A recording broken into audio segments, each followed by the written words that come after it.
राजेश के शरीर से जब लैलावती का शरीर टकराया तो राजेश ने अपने आप को स्वर्ग में महसूस किया। उसने लैलावती को बड़ी मजबूती से अपनी बाहों में भर लिया। लैलावती ने राजेश को 3 बोसे दिए तो राजेश बिल्कुल पागल हो गया। वो इतना मस्तूर हो गया कि उसकी समझ में ना आई कि वो कहाँ है और क्या कर रहा है। लैलावती ने 4था बोसा राजेश को और फिर अपना मुंह आहिस्ता आहिस्ता उसकी शह रग की तरफ बढ़ाने लगी। राजेश को लैलावती की बिगड़ती हुई शक्ल नहीं दिखाई दे रही थी। लैलावती ने जब अपना मुंह खोला तो 2 नोकीले और लंबे दांत खुद ब खुद ही बाहर आ गए। लैलावती ने राजेश की गर्दन पर अपनी गिरफ्त मजबूत करके एकदम अपने नोकीले और खौफनाक दांत उसकी शह रग में गाड़ दिए और चप्पड़ चप्पड़ की तेज आवाज के साथ राजेश का गरम गरम खून अपने मैदे में उतारने लगी। अस्सलामु अलैकुम दोस्तों, पेशे खिदमत है आज की हॉरर स्टोरी हवेली का खंडर एपिसोड नंबर 20। अच्छा तो ये बात है, पर तुम खंडर के पास से भागी क्यों थी? ऐसे ही मुझे डर लग गया था और अब मैं आगे अकेली नहीं जाऊंगी। क्यों? इसलिए कि हनुमानगढ़ बहुत दूर है और मैं वापस तुम्हारे साथ जोधपुर जाऊंगी। वहां से तुम अपनी जीजी के छतौर चले जाना और मैं अपनी सखी के छतौर चली जाऊंगी। ये देखो मेरा शरीर खौफ की वजह से कितना कांप रहा है, हालांकि अभी मैं नदी से निकली हूं। रजनी ने एकदम आगे बढ़कर युवराज का हाथ पकड़ लिया। युवराज अभी कुछ समझ ही नहीं पाया था कि रजनी ने उसके हाथ को अपने चेहरे के एक तरफ अपने गाल पर रख दिया। गाल पर हाथ रखने के बाद उसने युवराज को हाथ को अपनी गर्दन पर रखा तो युवराज ने बड़े आराम से अपना हाथ रजनी के हाथ से छुड़ा लिया, लेकिन वो उसके शरीर की तपश से हैरान रह गया। युवराज ने एक अरसा राजकुमारी सरस्वती के साथ गुजारा था, लेकिन उसने कभी सरस्वती के जिस्म को इतना गर्म ना पाया, मगर रजनी का जिस्म तो आग का बना हुआ था और वो हैरानी से उसे देख रहा था। क्यों हैरान हो गए ना? रजनी, मेरे ख्याल में तुम्हें तप चढ़ गई है। हाँ चढ़ तो गई है, पर तुम चिंता ना करो, मैं खुद ही चलकर जोधपुर तक जाऊंगी। युवराज ने सोचा कि लड़की लैलावती नहीं हो सकती, क्योंकि स्वामी भैरवनाथ ने कहा था कि वह तुम्हें खंडर में ले जाने की कोशिश करेगी, जबकि ये तो मेरे साथ जोधपुर चलने के लिए तैयार हो गई है। अगर मैं इसे अपने साथ लेकर गया तो फिर मुझे वाकई जोधपुर तक चलना पड़ेगा, और अगर रास्ते में लैलावती मिल गई तो फिर ख्वामख्वाह ही रजनी की जान खतरे में पड़ जाएगी। युवराज, क्या सोच रहे हो? अब चलो भी, मुझे चक्कर आ रहे हैं। और रजनी, मैं तुम्हें अपने साथ नहीं ले जा सकता। वो क्यों? ये मत पूछो, क्योंकि बात ही ऐसी है जो मैं तुम्हें नहीं बता सकता। ठीक है, तुम मुझे अपने साथ ना लेकर जाओ, मैं खुद ही तुम्हारे पीछे पीछे आ जाऊंगी। अरे तुम मेरे पीछे मत आना। पर क्यों? रजनी ने बहुत लंबा करके पूछा। वो इसलिए कि मैं उफ। अरे क्या हुआ? रजनी ने इंतहाई हैरत से पूछा। दरअसल युवराज रजनी को यह बताने लगा था कि मैं सिर्फ खंडर तक ही जाऊंगा, लेकिन जो ही उसने मैं कहा तो उसके बाजू पर बंधा हुआ स्वामी भैरवनाथ का गंडा उसने अपने बाजू में धनसता हुआ महसूस हुआ, जिसकी वजह से उसे इतनी तकलीफ हुई कि उसके मुंह से उफ की आवाज निकल गई। वो हैरान हुआ कि गंडे ने मुझे तकलीफ क्यों पहुंचाई है, मगर उसके जहन में ख्याल आया कि कहीं ऐसा तो नहीं कि स्वामी भैरवनाथ के इस गंडे ने मुझे रजनी को असल बात बताने से मना किया हो। अरे युवराज, तुम ठीक तो हो? रजनी ने युवराज का हाथ पकड़ कर कहा। हाँ हाँ, मैं बिल्कुल ठीक हूँ। फिर तुमने उफ क्यों किया और तुम क्या कहना चाह रहे थे? उफ तो मैंने इसलिए किया था क्योंकि मेरे सीने में टीस उठी थी, जबकि कहना मैं ये चाह रहा था कि मैं ज़रा जल्दी में हूँ और अगर भाग कर जोधपुर जाना चाहता हूँ। अगर तुम मेरे पीछे आई तो मुझे तुम्हारी चिंता लगी रहेगी।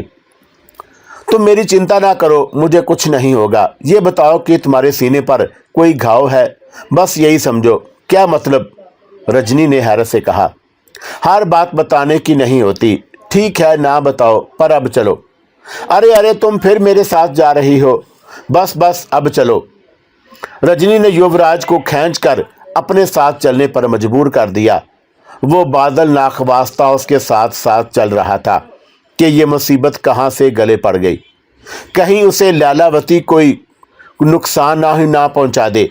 लेकिन साथ वो ये भी सोच रहा था कि बाजू पर बंधे हुए गंडे ने उसे रजनी को असल बात बताने से क्यों रोका है। ये एक ऐसी बात थी जिसकी वजह से उसे रजनी पर शक हो रहा था कि कहीं ये ही लैलावती ना हो।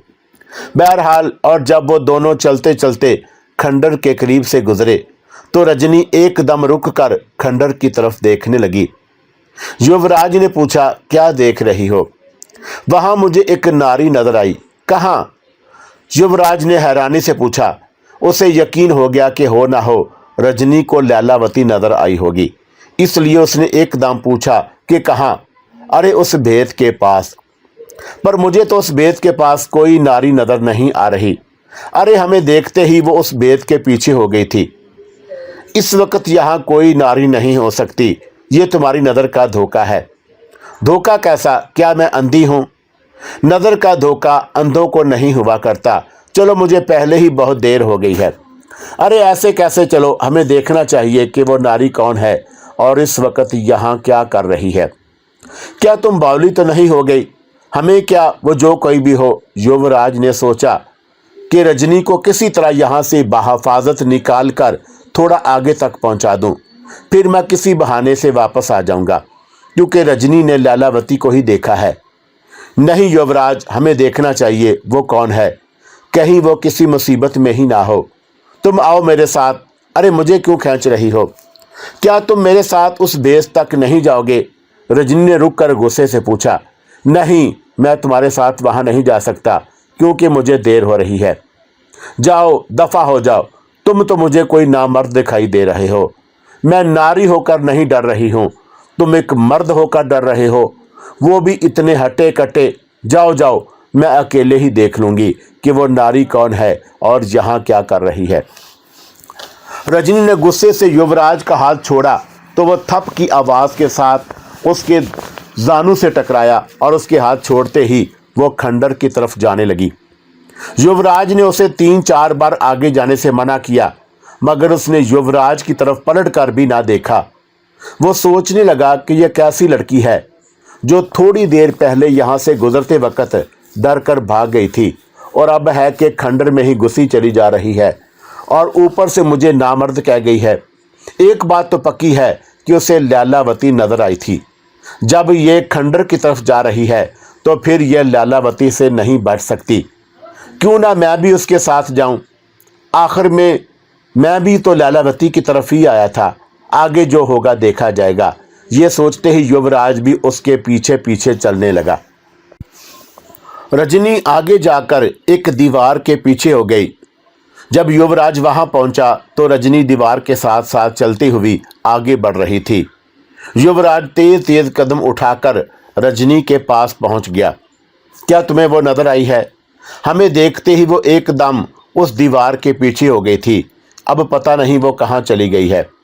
मैंने तुम्हें पहले ही कहा था कि ये तुम्हारी नज़र का धोखा है। मेरी नज़र धोखा नहीं खा सकती। मैंने अगर उसे देखा ना होता तो यहाँ कभी भी ना आती। अरे सखी, किधर हो तुम? कहाँ हो तुम? हमें बताओ। रजनी ने अपने मुंह पर दोनों हाथ रखकर एक भूंपू सा बनाया और जोर जोर से कहने लगी, अरे सखी, किधर हो तुम? कहाँ हो तुम? हमें बताओ। कहीं तुम किसी बप्ता में तो नहीं हो? हम तुम्हारी सहायता करेंगे। बताओ तुम कहाँ हो? अरे ये क्या कर रही हो तुम? क्या तुम पागल तो नहीं हो गई? इस तरह तुम्हारे चीखने से वो हमारे पास नहीं आने वाली। फिर किस तरह आएगी? वो हमारे पास नहीं आएगी। पर क्यों? रजनी ने तेजी से कहा। अगर उसे हमारे पास आना होता या हमें कुछ बताना होता तो फिर वो हमसे छुपती ही क्यों? क्या तो तुम ठीक ही रहे हो। चलो वापस चलते हैं, अब वो हमें नहीं मिलने वाली। तुम जाओ, मैंने तुम्हें नहीं बुलाया। तुम अपनी मर्जी से यहाँ आए हो। पागलों जैसी बातें मत करो। यहाँ तुम किसी मुसीबत में भी फंस सकती हो।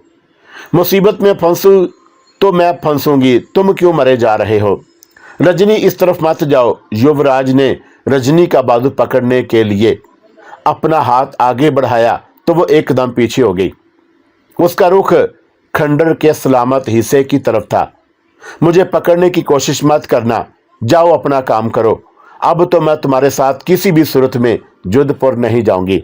मैं यहां से सीधी हनुमानगढ़ जाऊंगी। ठीक है, मैं भी तुम्हारे साथ ही उस नारी को ढूंढता हूं, तुम्हारी मर्जी। अगर तुम मेरे साथ आओगे तो मुझे खुशी होगी, और अगर नहीं आओगे तो मुझे कुछ फर्क नहीं पड़ता, क्योंकि मैं इतनी भी बोधी नहीं हूं जितना कि तुम मुझे समझ रहे हो। ठीक है, अब ज्यादा बातें ना बनाओ, मैं तुम्हारे साथ ही हूं। अब हम उस तरफ जाएंगे, क्योंकि मुझे पूरा विश्वास है कि वो नारी उसी तरफ गई है। जिधर तुम्हारा जी चाहता है जाओ, पर अब उसे आवाजें मत देना। अच्छा, नहीं दूंगी, अब ज्यादा मुंह ना बनाओ। रजनी ने फिर युवराज का हाथ पकड़ लिया। चलते चलते वो खंडर के कमरों में दाखिल हो गई। रजनी, यहां तो बहुत अंधेरा है, क्या तुम अंधेरे से डरते हो? डरता तो नहीं हूं, पर नजर जो कुछ नहीं आ रहा। तुम चिंता मत करो, मुझे सब कुछ नजर आ रहा है। क्या? युवराज ने चलते चलते रुक कर कहा। अरे चलो, खड़े क्यों हो गए हो? मैंने तो ऐसे ही बात की है। अच्छा, मैं समझा तुम्हें सचमुच नजर आ रहा है। तुम तो बिल्कुल ही लिल्ले हो। अगर मुझे कुछ नजर आ रहा होता तो फिर तुम्हें भी जरूर नजर आता। तो क्या तुम्हें बिल्कुल कुछ नजर नहीं आ रहा? अरे तुम ये क्या ऊंट पटांग बातें कर रहे हो? जितना तुम्हें नजर आ रहा है मुझे भी उतना ही नजर आ रहा है। अगर हमें कुछ नजर ना आ रहा होता तो हम आगे कैसे बढ़ते? भगवान के लिए अब थोड़ी देर खामोशी से चलो, कहीं वो नारी हमारी बातों की आवाज सुनकर छुप ना जाए।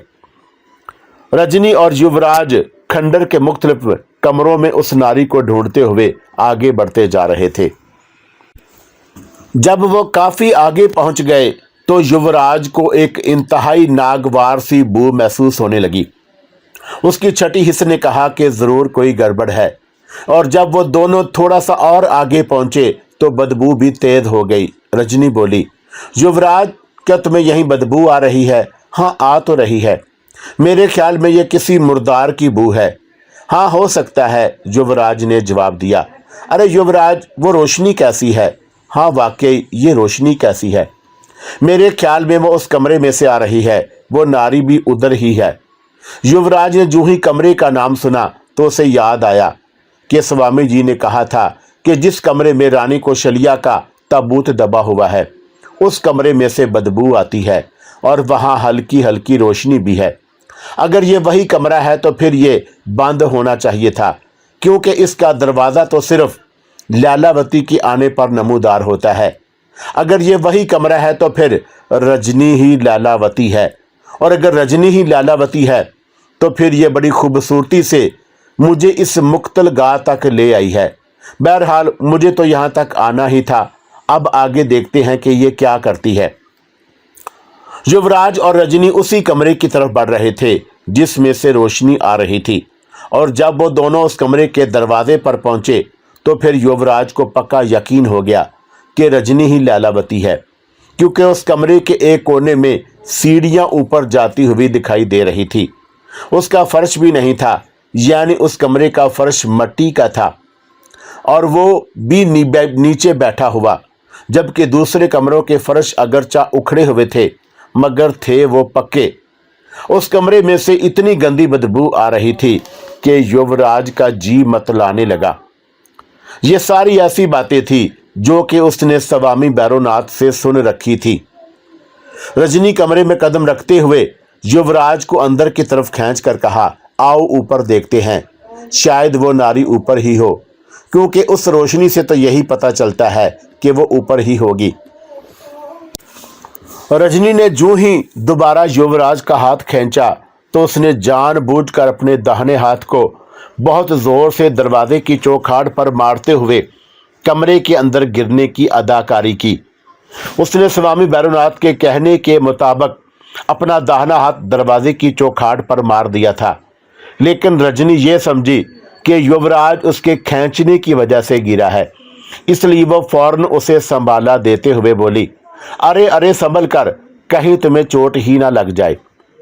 युवराज के इस गिरने और रजनी के इसके संभालने के सारे चक्कर में युवराज को रजनी के सुंदर शरीर की घुलावट का बखूबी अंदाजा हो गया, क्योंकि रजनी ने युवराज की बगलों के नीचे से अपने हाथ डालकर उसे गिरने से बचाया था। तुम्हें चोट तो नहीं लगी? रजनी ने पूछा। चोट कैसी, मैं तो तुम्हारे ऊपर गिरा हूं और तुम कोई डोंगरी तो हो नहीं जो मुझे चोट लगती। फिर चले ऊपर? हाँ हाँ, क्यों नहीं। अब यहां तक आ गए हैं तो फिर ऊपर भी जरूर चलेंगे। वैसे ये बदबू किस चीज की है? मुझे क्या मालूम, मैं भी तो तुम्हारे साथ ही यहाँ आई हूँ। ठीक है, ऊपर चलो, वापसी पे देखेंगे ये बदबू किस चीज की है। हाँ, ये ठीक रहेगा, रजनी ने फौरन कहा और युवराज से आगे आगे सीढ़ियां चढ़ने लगी। युवराज भी उसके पीछे सीढ़ियां चढ़ मर रहा था, लेकिन उसकी नजर रजनी के सरापे पर थी और वो उसके कोल्हुओं का मटकना देख रहा था। शायद वो जानबूझकर इस तरह सीढ़ियां चढ़ रही थी कि युवराज पूरी तरह उसकी सारी सुंदरता का असीर हो जाए। सीढ़ियां चढ़कर जब वो ऊपर दरवाजे में रुकी तो युवराज उसके सुंदरता में ऐसा खोया हुआ था कि उसके साथ टकरा कर रुका। रजनी ने इस बात का जरा भी बुरा ना मनाया और कमरे की सजावट को बड़ी हैरानगी से देखने लगी। युवराज जानता था कि रजनी हैरान होने की अदाकारी कर रही है, क्योंकि वही लैलावती है, और वो रजनी को वहीं खड़ा छोड़कर खुद कमरे में दाखिल हो गया। अगर चाव से स्वामी बैरोनाथ ने यह बात बता दी थी कि रानी कौशल्या ने अपने होने वाली सपुत्री के लिए अपने कमरे के ऊपर वाले कमरे को पहले ही सजा दिया था और कमरे में मौजूद अलमारियों में उसके लिए हर चीज भर दी थी, लेकिन उसे ये मालूम नहीं था कि रानी कौशल्या ने कमरे को इस खूबसूरती और इतनी नायाब चीजों से सजाया होगा कि जिस तरफ की जिस चीज पर नजर पड़ जाए वो नजर खैरा हो जाएगी। कमरे में ऐसी ऐसी हैजान खेज मूर्तियां रखी हुई थी कि जिनके बारे में कुछ ना बताना ही बेहतर है। रजनी ने कमरे की एक एक चीज को उठा उठा कर देखना शुरू कर दिया। वो बड़ी हैरत से हर चीज को देख रही थी। जब उसने एक बहुत बड़ी अलमारी खोली तो यूं लगा जैसे उसने कपड़े की बहुत बड़ी दुकान का दरवाजा खोल दिया हो। अलमारी के अंदर सिले सिलाए कपड़ों के अंबार लगे हुए थे। हैरानी की बात यह थी कि अलमारी एक कमरे की तरह थी जिसमें आदमी बहुत आगे तक जा सकता था। रजनी उस अलमारी में दाखिल होकर आगे बढ़ने लगी और जब वो नजरों से उजल हो गई तो युवराज ने मौके को गनीमत जाना और फौरन पलंग पर पहुंच गया। उसने जल्दी से सरहाने को ऊपर उठाकर देखा, लेकिन उसे मायूसी हुई क्योंकि उसके नीचे कोई कटार नहीं थी। इसका मतलब यह था कि कटार रजनी के पास ही है। वो खामोशी से पलंग पर बैठकर कमरे की नादर अशिया को देखने लगा। कमरे में मौजूद दो मूर्तियों ने तो युवराज को बिल्कुल पागल करके रख दिया, क्योंकि एक मूर्ति किसी मर्द की थी जबकि दूसरी किसी औरत की। दोनों के सिरों पर अगर ताज ना होते तो वो कभी भी ना पहचाने होते कि एक राजा है जबकि दूसरी रानी, क्योंकि वह दोनों ही अपनी फितरी लिबास में थे। और अगर वह मूर्तियां किसी असल राजा और रानी की थीं, यानी पति और पत्नी की थीं, तो फिर वो जोड़ी इंतहाई खूबसूरत जोड़ी थी। और अगर वो असली राजा और रानी यही थे, यानी पति और पत्नी नहीं थे, तब भी वो दोनों ही बहुत खूबसूरत थे। वो दोनों मूर्तियां जिस हालत में थीं, उनसे इसकी हालत में रंग रस कहूँगा, बाकी आप खुद समझदार हैं। हाँ, अलबत्ता इतना ज़रूर कहूँगा कि राजा से रानी बहुत खुश थी और रानी से राजा बहुत खुश।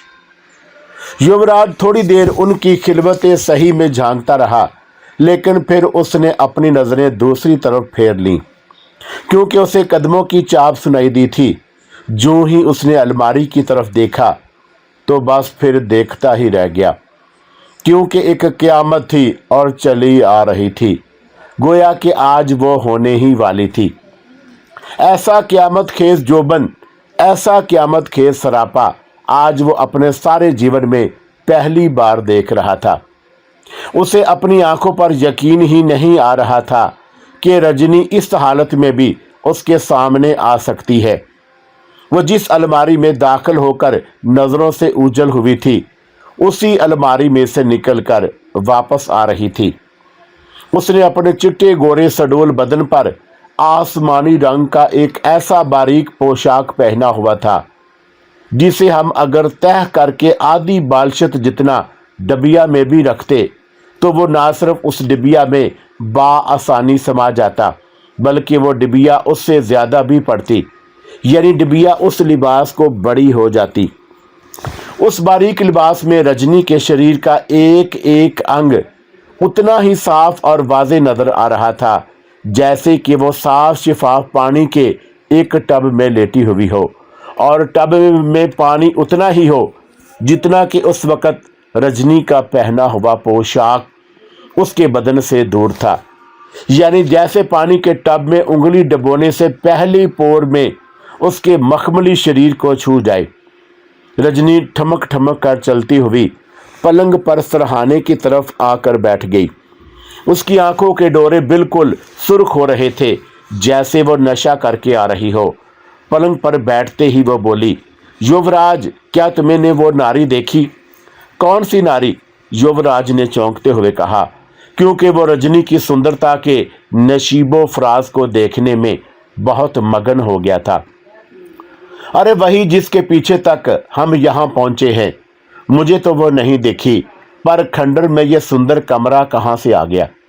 यही तो मैं सोच रही हूँ कि इतने पुराने खंडर में ये कमरा किसने सजाया है? ये तुम क्या पहन आई हो? अरे मैंने वो अलमारी खोली तो आगे बहुत बड़ा कमरा था जिसमें हर किस्म के पहनावे रखे हुए हैं। मेरी कुर्ती और धोती नदी में गिरने की वजह से गीली हो चुकी थी। मैंने सोचा कि यहाँ से एक पहनावा ही पहन लूँ। क्या तुम्हें और कोई पहनावा नहीं मिला था जो तुम ये पहन आई हो? तो क्या तुम्हें यह पसंद नहीं आया? अब मैं क्या कहूँ? अच्छा ठहरो, मैं अभी बदल कर आती हूँ। अरे नहीं, यहीं बैठे रहो। युवराज ने एकदम रजनी का हाथ पकड़कर पलंग पर बिठा दिया क्योंकि वो पलंग पर से उठ रही थी। अब रो क्यों रहे हो? मैं अभी बदल कर आती हूँ। तुम्हारे आने के दर्शन में ही बर्दाश्त मैं नहीं कर सका तो फिर जाने के दर्शन कैसे बर्दाश्त करूँगा? क्यों, क्या हुआ तुम्हें? रजनी ने समझते हुए भी जानबूझकर एक अदाए कातलाना से मुस्कुराकर पूछा। क्या तुम्हें खुद से कुछ नहीं मालूम है? वो फिर एक कातलाना मुस्कुराहट के साथ बोली। फिर पूछ क्यों रही हो? मैं तो तुम्हारे मुंह से सुनना चाहती हूँ। क्या सुनना चाहती हो? युवराज, क्या मैं इतनी ही सुंदर हूँ जो तुम मेरे दर्शन नहीं बर्दाश्त कर सकते? रजनी ने युवराज के बिल्कुल करीब होते हुए बड़े प्यार से पूछा। हाँ बिल्कुल, युवराज ने जानबूझकर उसकी आंखों में देखकर कहा, क्योंकि अब वो ज्यादा देर नहीं करना चाहता था। क्योंकि जब रजनी पलंग पर बैठी थी तो उसने कुछ पल के लिए सरहाना अपनी गोद में रख लिया था, लेकिन फिर उसे दोबारा अपनी जगह पर रखकर युवराज के करीब आई थी। युवराज समझ गया कि हो ना हो रजनी ने अपनी कटार भी सरहाने के साथ ही पलंग पर रखी है। युवराज के हाँ बिल्कुल कहने पर रजनी बहुत खुश हुई और उसके गले में अपने मखमली बाहों का हार डालते हुए बड़ी नशीली आवाज में बोली, हाँ युवराज, तुम कितना मधुर बोलते हो, मुझे प्रेम करो ना। युवराज ने रजनी के कहे हुए को ना टाला और उसे अपनी बाहों में भरकर स्वामी बैरोनाथ की बात पर पूरा अमल करने लगा। युवराज रजनी को मुंह खोलने की मोहलत तो क्या, उसे सांस लेने की मोहलत भी नहीं दे रहा था। उसने रजनी को उठाकर सरहाने के रुख कर लिया, यानी अब पलंग पर रखा हुआ सरहाना उसके दाहिने हाथ की तरफ था और वो किसी भी लम्हे उसके नीचे हाथ डाल सकता था। रजनी अपना मुंह खोलने की कोशिश तो कर रही थी, लेकिन युवराज उसकी इस कोशिश को अपने मुंह से नाकाम बना देता था। आज रजनी को मालूम हुआ कि वाकई उसका पाला किसी जवान से पड़ा है। रजनी उससे पूरा लुत्फ ले रही थी, जबकि युवराज स्वामी बैरोनाथ की आज्ञा का पूरा पालन कर रहा था। कमरे में मौजूद छोटा सा जादुई दिया जिसने इतने बड़े कमरे को मुनव्वर किया हुआ था, खुद ब खुद उसकी रोशनी कम होकर इतनी रह गई जितनी कि उन दोनों को इस वक्त जरूरत थी, और वो दोनों खूब ही मगन थे। युवराज जब शमशान घाट से खंडर की तरफ चला गया तो थोड़ी देर बाद राजा बलबीर सिंह भी अपने बेटे जगजीत सिंह और मंत्री कैदूराज को गले मिलकर अपनी बाह जितना छुरा अपने डब में उड़सकर खंडर की तरफ जाने लगा तो जगजीत सिंह बोला, पिताजी, मैं अब भी कहता हूं कि मुझे खंडर जाने की आज्ञा दीजिए। अगर स्वामी भैरवनाथ मुझे ना कहते तो मैं जरूर तुम्हें ही खंडर की तरफ भेजता, पर अब मैं ही जाऊंगा। ठीक है पिताजी, जैसे आपकी इच्छा। मंत्री जी, जगजीत सिंह को मेरे पीछे ना आने दीजिएगा। आप चिंता ना करें महाराज, राजकुमार आपके पीछे नहीं आएंगे। राजा बलबीर सिंह बूरा नदी के साथ साथ चलता हुआ उसके पहाड़ पर पहुंचकर रुक गया और जोधपुर की तरफ जाने वाले रास्ते को देखने लगा कि शायद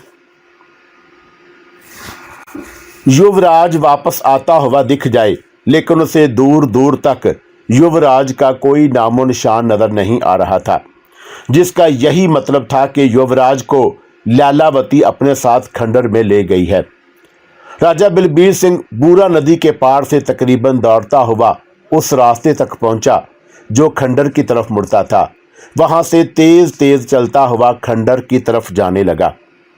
खंडर की टूटी हुई दीवारों के आड़े तिरछे साए इतने खौफनाक लग रहे थे।